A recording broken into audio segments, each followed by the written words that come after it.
Tervetuloa asioimaan jätekeskuksemme vaaka-asemalle. Täytä sähköinen siirtoasiakirja Materialbolt-järjestelmässä ennen kuorman tuontia jätekeskukselle. Ohjeet löydät sivuiltamme Asioi verkossa -osiosta tai myyjän lähettämästä sähköpostista.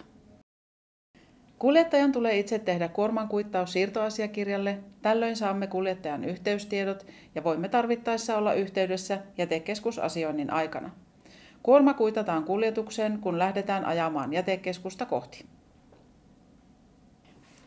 Jos sähköistä siirtoasiakirjaa ei ole tehtynä ennen saapumista, tulee se tehdä vaaka-aseman asiakaspäätteellä. Aja kulkuneuvo levikkeelle ennen vaakaa ja käy tekemässä sähköinen siirtoasiakirja asiakaspäätteellä.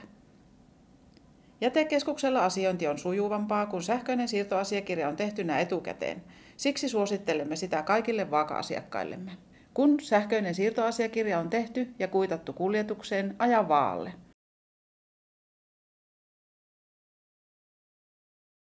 Nosta puhelin vasemmalla puolen ja kerro vaakaoperaattorille tuomasi kuorma. Kippauspaikan tarkemman sijainnin näet oikealla puolella olevasta näytöstä.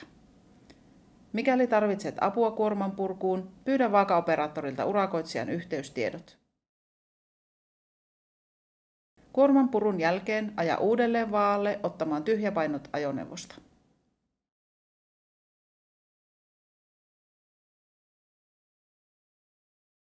Kiitos käynnistä ja tervetuloa uudelleen!